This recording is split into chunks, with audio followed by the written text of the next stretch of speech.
Welcome to the first episode of our new podcast series, A Dissident's Guide to the Constitution, hosted by me, Alex Thomson of Eastern Approaches, and joined by my stalwart friends David Scott of Northern Exposure and Mike Robinson of UK Column. Gentlemen, great to have you on. Why on earth, either of you can jump in to define this for us, why are we starting a series about the Constitution? Well, I'll take that one on. Well, we were writing some notes, ideally for an article series on the common law, and it was going along fine, swimmingly. Everything was lovely, until we got to the point where we were writing up the bit about what the rule of law meant. And then the chap who was writing it and me, I was sort of kind of doing editing on it, I couldn't agree. And in fact, couldn't actually find anything really coherent and insightful to say that we could agree on. That kind of put a bit of a spanner in the works. So part of the discussions that led to this series starting was to define the notoriously vague term, which we hear all around us to justify all sorts of attacks on the liberty, and the term is the rule of law. But from my point of view, one of the things that I have noticed particularly with the work that I've done with Martin Edwards on the UK column, because we've been looking at global governance and some of the global policy agendas that have been working their way through the systems like Agenda 21 and 2030 and various leadership things that are going on in the country and the world. So in the process of doing that work, we have documented and been aware of fundamental changes in the relationship between us as individuals and the way that we're governed and the state. And that relationship is being changed, and people don't understand how it's being changed. They don't understand the implications of it for themselves. They don't really understand, and I'm not saying that we do, but I'm just saying that change has been taking place, and we need to start investigating how have we been governed in the past? How are we being governed now? What direction are we being taken in for the future? And what does this mean for us as individuals and our relationship with the state? And is the state there to protect us? Is the state there to oppress us? These are the sorts of questions that I'd like to see answered by this over the time. But of course, before we can make those judgments, we've got to know what it is that we're dealing with. And just to reinforce that very briefly, the common law series that we were working on also had kind of the same aim in mind, that it was working towards an intellectual basis for saying no, an intellectual basis for refusing consent, and saying to the powers that claim to wield the rule of law over us that they have no such right, and to opt out of their rule. Although you're a little behind the times, David, because up to about 15 years ago, the Anglo-Saxon world said, we export democracy and the rule of law to the world. And now it's, you lot abroad are not obeying the rule of law, but at home we have the rules-based international order that all must obey. So there's a hint of something that's wrong. Well, Mike and David have both excellently set this up, because here's my cunning plan. I would like us to have, with this podcast included, 5 initial podcasts looking at the core issues, and they are constitution, common law, democracy, rule of law, and a nation state, terms that have already been raised or alluded to by both of you. And then in a rather bigger middle or second section, we'll be covering what Mike just described as how we've been governed in the past. But don't worry, it's not going to be history. It's going to be covering some of the ground that perhaps those who are 70 plus had at school, but which is kept off the books now, and most school teachers and academic historians are not really aware of, let alone lawyers. So section B is going to be how we've been governed in the past. Section C is how we're being governed now. And I've got this interesting idea, I hope it's interesting, of using the analogy of the anatomy of the human body, a bit like John Bunyan in one of his books, The Holy War, to describe what's going on inside the mind and body of the nation state, the bits as they fit together. And that addresses how we're being ruled now, because then we'll get all our tools out of the bag to examine what exactly has been tinkered with, how it's been done to us. And then it's a little unformed at this point, but I think a final section of the podcast, a few weeks of a section D, would be about where things are going. And that will inevitably be looking towards issues like regionalization, supranational government, international government, globalism. The Commonwealth is a major part of this, as Britain has formally left the European Union. So there's our plan. But why should we be caring about this? Well, you've both given us some definitions of why we should. But let's plunge into the practice of a constitution, because we're often told in Britain we don't have one, or that it's unwritten, or that it's informal, or that it's fluid or flexible. These are mainstream descriptions if you look at lawyers writing up on what the British Constitution is. So to cut through all that claim, let's go to the practice. I have here the preambles, that's the introductory paragraphs to half a dozen constitutions of major Western countries. And it'll be interesting to hear what you both of you respond to here, because this is where whoever it was that gave the nation the constitution, the set of laws that govern it, or the parameters of how you can set laws and govern the state, how this was framed and worded. First of all, two examples from the dominions when they became actual independent sovereign countries within the Commonwealth. So here's the 1900 Commonwealth of Australia Constitution Act. And it says, whereas the people of named territories, humbly relying on the blessing of Almighty God, have agreed to unite in one indissoluble federal commonwealth under the crown of the United Kingdom of Great Britain and Ireland, and under the Constitution hereby established. And whereas it is expedient to provide for the admission into the Commonwealth of other Australasian colonies and possessions of the Queen, be it therefore enacted by the Queen's most excellent Majesty, by and with the advice and consent of the Lords Spiritual and Temporal and Commons in this present Parliament assembled, and by the authority of the same, as follows. Okay, so that's Westminster giving Australia a constitution in Parliament. Canada, much later, the Canadian Charter of Rights and Freedoms is the pseudo-constitution for Canada, one of the latest in the world to have a written constitution. And it simply says, whereas Canada is founded upon principles that recognize the supremacy of God and the rule of law, item 1. That was a very short preamble with no definition of terms. I'll just knock through these quickly. I know it's a lot for the new listeners, but just listen to the differences. The French Constitution, the Fifth Republic, this is the most recent one they've got, 1958.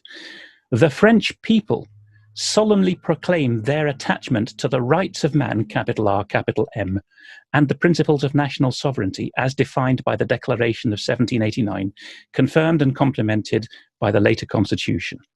By virtue of these principles and that of the self-determination of principles, the Republic offers to its overseas territories, etc.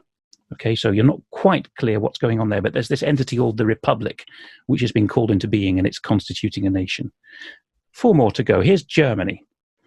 This is substantially the same as the 1949 Basic Law for West Germany when that became the Federal Republic, but amended since, particularly with reunification in 1990. Conscious of their responsibility before God and man, inspired by the determination to promote world peace as an equal partner in a united Europe, the German people, in the exercise of their constituent power, have adopted this basic law. This basic law applies to the entire German people. All right.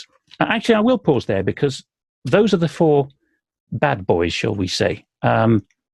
Gentlemen, what's up with these constitutions, and who is doing what to whom on whose authority in what you've just heard? It's confused. What you have there is confusion. You have as many different views and notably undefined views, undefined terms, as you have countries. Now, I quite like the Canadian one. It is quite cool. Founded upon the principles that recognise the supremacy of God and the rule of law. That's okay. Now, of course, they don't define the terms. Okay. They can't define God. How can you define God? So it does leave it open for the individual to define God as he or she sees fit. But at least they recognize a higher power. But yeah, this is the critical thing. They recognize a higher power that's beyond human manipulation, beyond human direction, and which we must follow. And that's inherent in a lot of the British constitutional ideas as well. There are things which cannot be manipulated. You get to maybe the French and the German, and the feeling I got, it's not about things that cannot be manipulated. It's actually itself, the constitution preambles themselves are actually manipulation.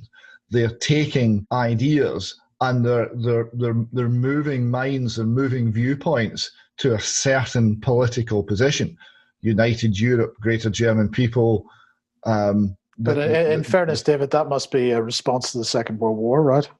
It's all a response to something. The same with the French. I mean, the French would be a response to all the previous French republics that have collapsed, and empires. Well, I mean, I shouldn't editorialize too much, but to chip in a moment there, the truth of the matter would be if all post-1789 French constitutions, they've had 5 of them, began with the secret societies have given us this, and if all the post-1949 German basic laws, actually they don't have constitutions, they have a Grundgesetz, a basic law, began with the Allies have given us this. So what David is getting at actually has a basis in history. We weren't occupied in that way. Well, at least not with an invasion, but we'll get onto this later, that we are actually occupied in some sense. Let me just whiz through the better 3 examples I have here. 2 common law and 1 civil law, where these terms will be defined as time goes on. We'll be repeating the key terms a lot for those who are just taking this in the first time. And also 2 English-speaking, 1 non-English-speaking. Okay, so here is the best preamble perhaps of all, in many ways. It's brief and to the point.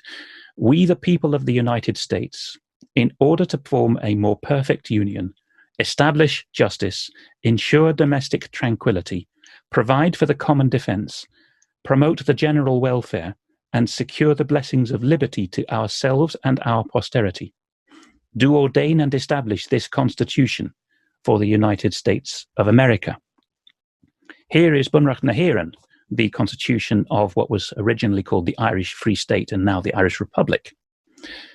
In the name of the Most Holy Trinity, from whom is all authority, and to whom, as our final end, all actions of both men and states must be referred, we, the people of Éire, humbly acknowledging all our obligations to our divine Lord Jesus Christ, who sustained our fathers through centuries of trial, gratefully remembering their heroic and unremitting struggle to regain the rightful independence of our nation, and seeking to promote the common good with due observance of prudence, justice, and charity, so that the dignity and freedom of the individual may be assured, true social order attained, the unity of our country restored, and concord established with other nations, do hereby adopt, enact, and give to ourselves this Constitution. And here is an extremely brief preamble, which is as ultra-Orthodox as that was uber-Catholic. This is the Constitution of Greece, or the Hellenic Republic, as they like to call themselves formally. It simply says in the preamble, in the name of the Holy and Consubstantial and Indivisible Trinity. And I'm not plugging this particular detail, but I notice with interest that Article 3.3 of the actual text of the Constitution says that the text of Holy Scripture shall be maintained unaltered. Now, people might think, why are they doing God in such detail so early in the podcast series? But actually, without getting into biblical specifics, you do have to have some definitions of your terms.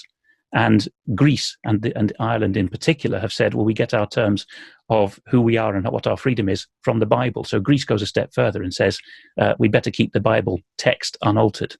But okay, those are 2 extremely Christian and actually denominationally specific examples. But these 3 examples, not all of them coming from the common law world, are saying something more detailed, more pointed about the limits of state power, the limits of the government, which is perhaps getting closer now to the British Constitution because we have that too in a disguised form.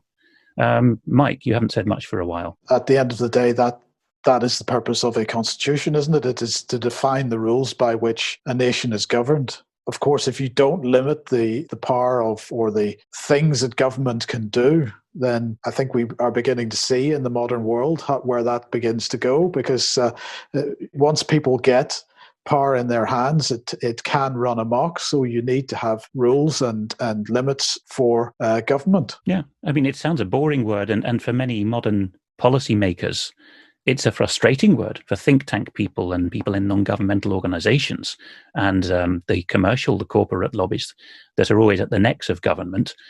It's extremely frustrating that, as Mike has just used that word, constitutions are full of issues like limitation.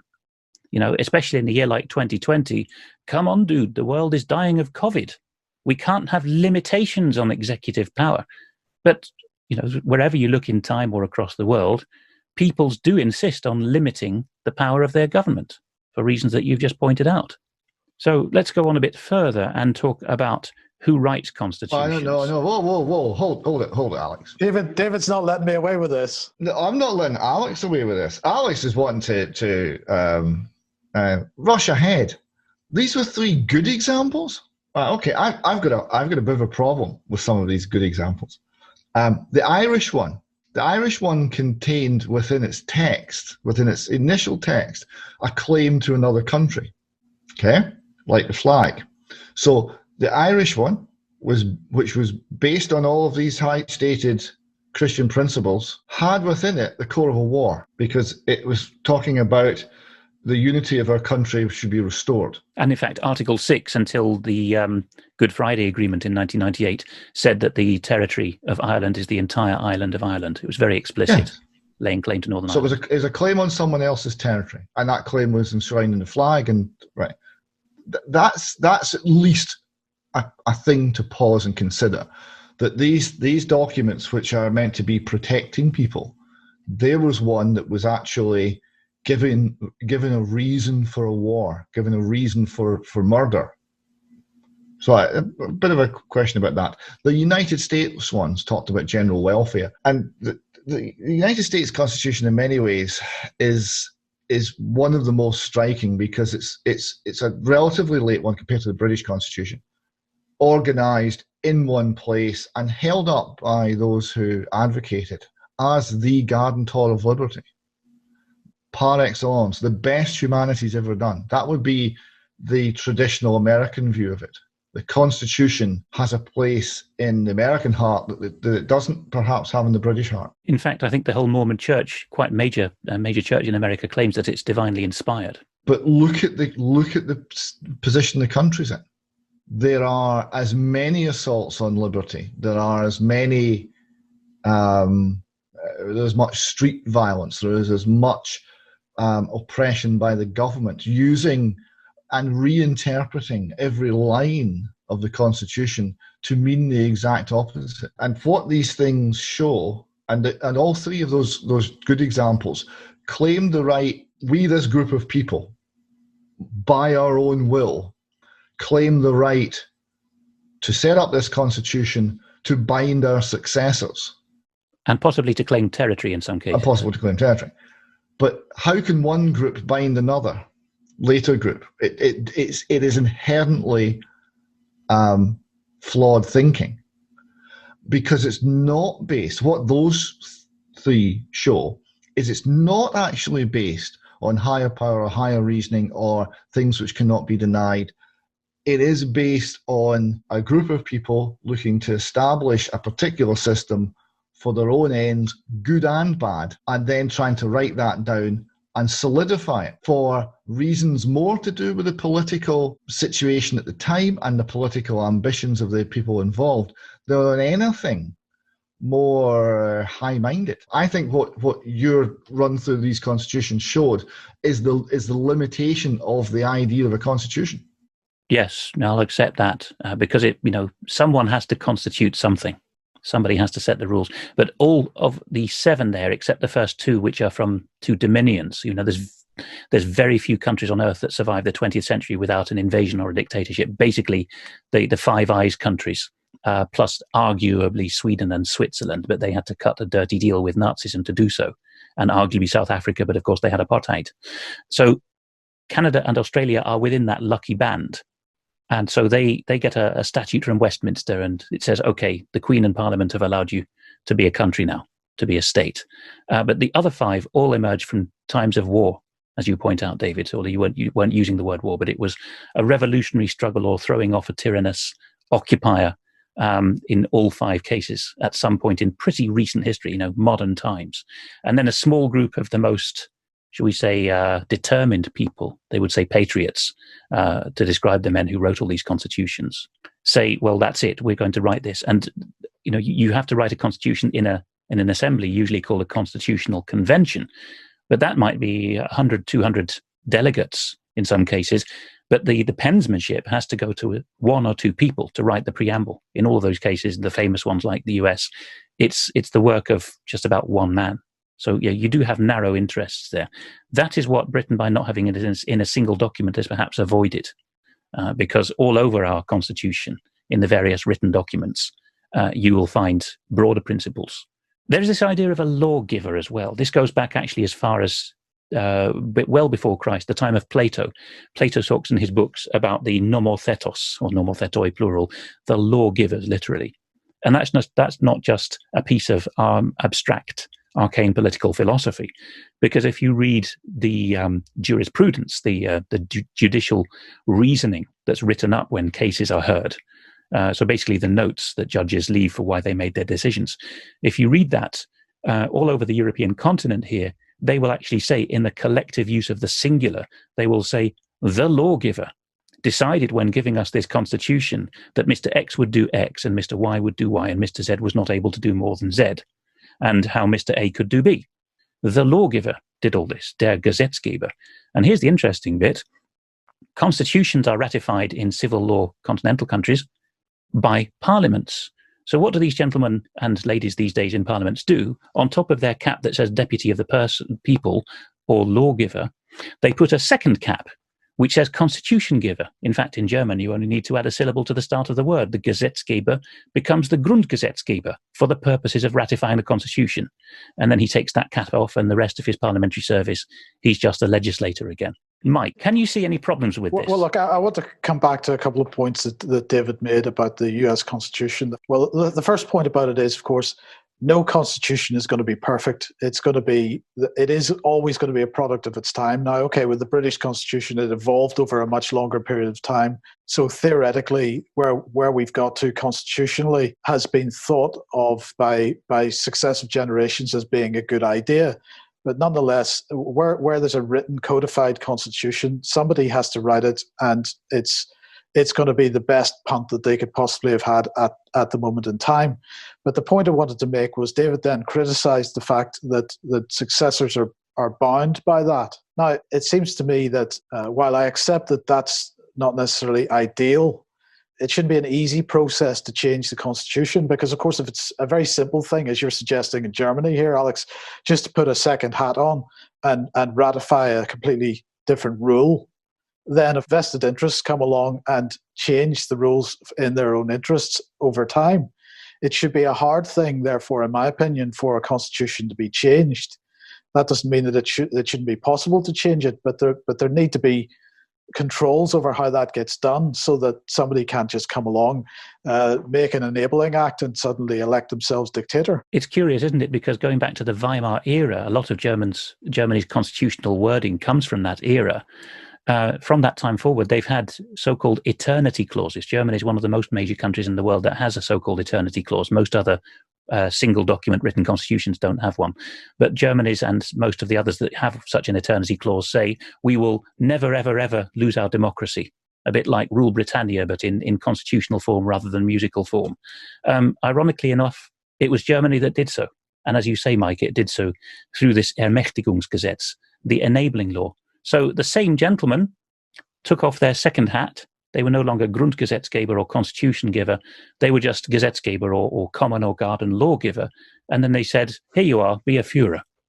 So even where there's some idea of checks and balances or even eternity clauses, doesn't work in practice. The point I was making, it wasn't quite the one that Mike was picking up there. It's not that... It was that it's incoherent and inconsistent to say that we, this body of ordinary men, are now going to set rules which are not capable of being changed by subsequent generations. It clearly doesn't work. So there must be a mechanism of change. And if there's a mechanism of change, then you would question how much, I would question how much actual protection the Constitution is providing to the people who are sheltering under it. We see in America, we see that the people who would call themselves the patriots explicitly, expressly holding up the Constitution. This is what we want to be governed by. This is what we want to go back to. We see the same in Ireland. We see the people, again, who call themselves patriots or nationalists in Ireland, say our country's been stolen from us. And they're holding up the Constitution, often literally, and say we want to go back to that. A lot of these people clearly see it as a protection. My argument is it can't really be that, because it was created by a group of men and women, mostly men, in power, exercising that power to create it. And it's only maintained as long as that situation remains. And if the power goes, if the people change their views, it will only be a speed bump in the road to making the country something different. So it's not, if it's human, it cannot be ground on which you would be able to build resistance to tyranny with the sort of security that you might hope, or the sort of security that the advocates for, especially the American Constitution, might claim. It's the most perfect Constitution. The founders were great and wise and good, and all we've got to do is go back to this, and all of our problems will end. This is asking way too much of a human document written expressly that this group of people are claiming this and creating this series of rights and series of responsibilities out of nothing, by our will, by our agreement. That has a lifespan. I think, David, you and I in particular are pretty close to the positions of John Waters in Ireland. But even on this point, perhaps you even have a difference with him, because John is among the most eloquent of those in the Republic of Ireland who have been saying that by saying that God had given certain things inalienably to people, the Irish Constitution was putting them beyond human reach. And by putting God, and a very Christian God too, in the preamble, Ireland was collectively acknowledging that you couldn't do the things that are now being done to the relevant section in the middle of the Irish Constitution, which is take away people's right to life and give people nonsensical rights to marry. So there is some question here as to what the real guarantees are. And at this point, listeners who've been in Britain all their lives are probably thinking, well, this is all well and good, but we don't have such a document, do we? But actually, we do. And if you want to narrow it down to one, we'll be going into a lot more detail about it in future episodes. It is a kind of a document that we're often told we don't have much of in Britain, which is a treaty. Now, a treaty, of course, is either between a sovereign and a sovereign, so two kings, ultimately, in the early days, or it's between a sovereign and the people. Another word for it would be covenant, I think, although there are differences between the words. And one of the points of deception in the British Constitution, at the point when it was still separate English and Scots Constitution, but being managed along parallel tracks in many ways, is this idea that it was Parliament that declared the rights, the immunities, so don't touch me kind of rights, enumerated 13 of them, as a condition of which kings from William III onwards would swear the coronation oath. It was a condition of accepting the crown. We're told, if you look at the Wikipedia article on Declaration of Right, for example, that Parliament promulgated it in 1689, but the editors there are deliberately skirting over the fact that Parliament wasn't meeting so soon after the expulsion of James. Actually, what there was a meeting of representatives from the boroughs, so basically local councillors, as we call them today, met with the Lords. Well, there was no crown at this point, so you couldn't have the crown meeting with Parliament. It wasn't a Parliament in that technical sense.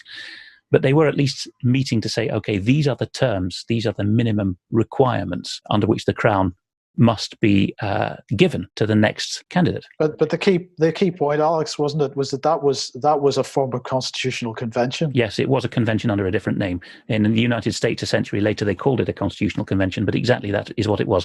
People convened in London to represent the estates of the realm, as they're called. Normally, that would be the crown in Parliament, so the monarch, the Lords, and the Commons. And people in republics might think, oh, what we want with monarchs and nobles, but we'll get to that later in the series. And you do have equivalents in egalitarian republics too. It's just that you're trained not to think of them as that. But without that, you still have these estates of the realm being basically the local people, that will be represented in the Commons these days and by their councillors, and the Lords representing the continuity of knowledge and wisdom in the country. And also those with special privileges, the Corporation of London and the Church of England, as it happened historically in England.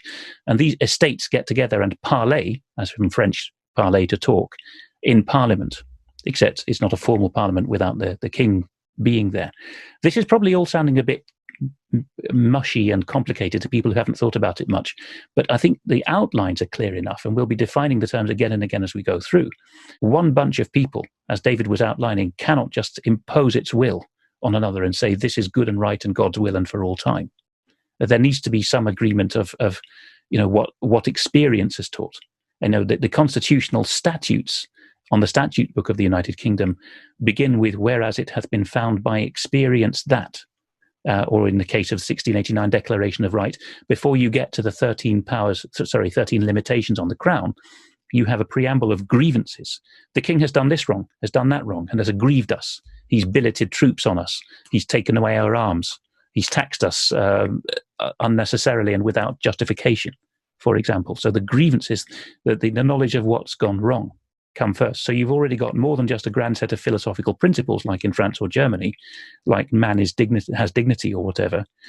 You've got something more grounded, that if we don't have these limits on power, something's going to go horribly wrong pretty soon. Indeed. And one of the things that I think is very powerful about the British Constitution is that, I understand David's concerns about codified constitutions and the binding of successors, but Britain has never had a codified constitution in this sense. It has had a path through history and through time where at various points in history, new documents have appeared through either historical events and treaty or through acts of parliament, in fact. And so it has evolved over time. And of course, one of the things actually that people that are sort of anti the British Constitution talk about often is that, well, this law is ancient law. It doesn't really apply anymore. It's not relevant to the modern day or the modern age. But of course, the reality is the exact opposite. That the older the law, then that means that successive generations have all agreed that that law was a good law.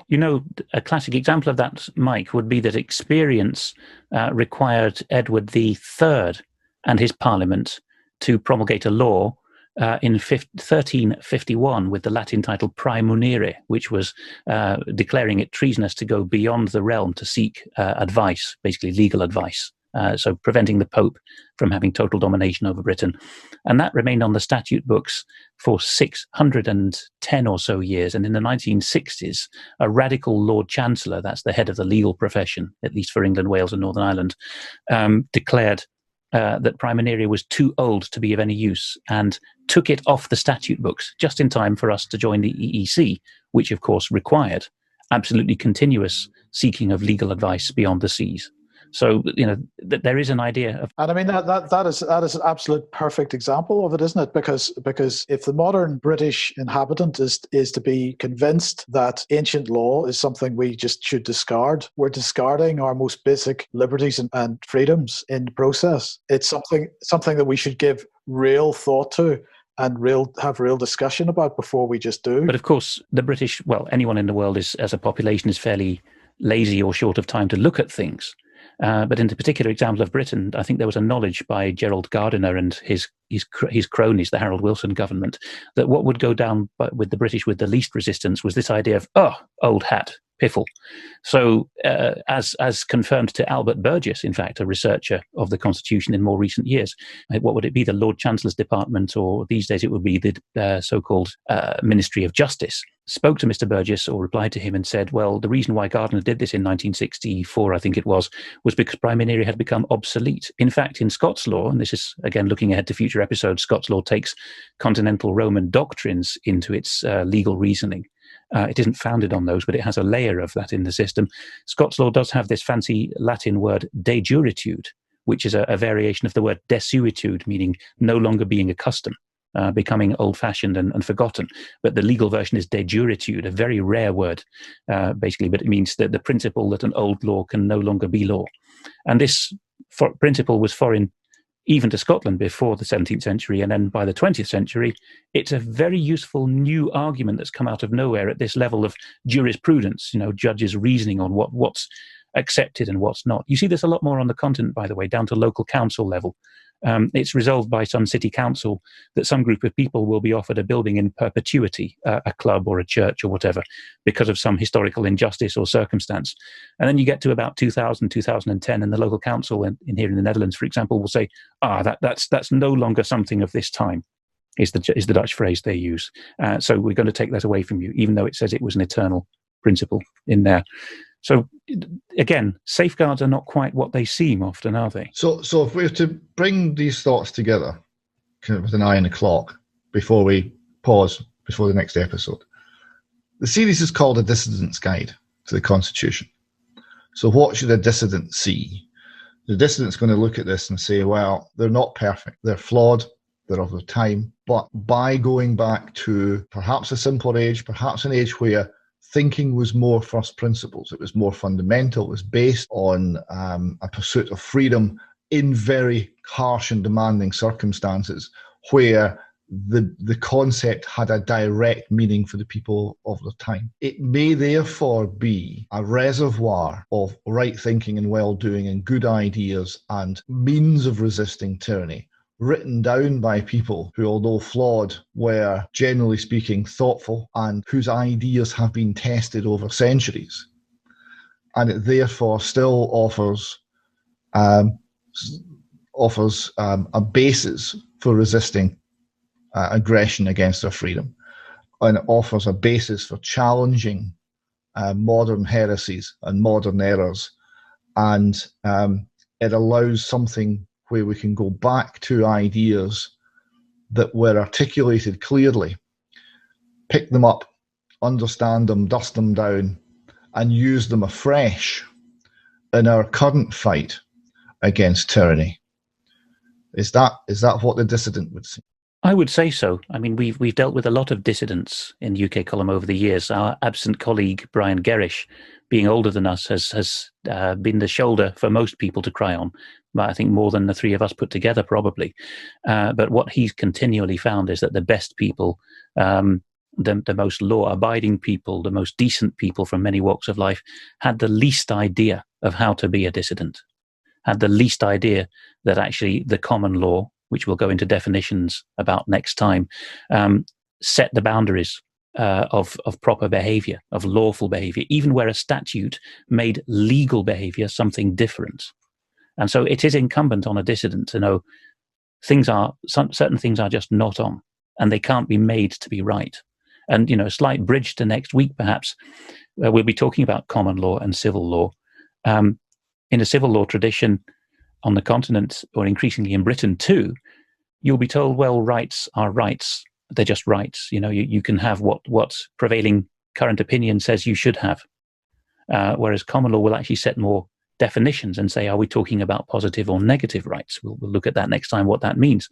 So in the civil law tradition, which increasingly is dominating the whole world, if the majority of parliament and the majority of the judiciary and the majority of the thought leaders, the media, agree that I've got a right to your stuff, David, maybe in another generation, it'll become a prevailing opinion that I've got a right to live in a room of your house if you're not using it. There's nothing in the civil law to stop that, because ultimately man's made himself God in that system, for all his fine talk about God being above him. Common law is the system and the constitution that actually says there are limits. It's a massive area. We'll be going at this for quite some weeks. I suspect we're going to be splitting the common law podcast into two. There's a lot to get through, but hang in there. And I'm sure before long we will be starting to find out what it is that dissidents are not supposed to know about the Constitution.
It's true.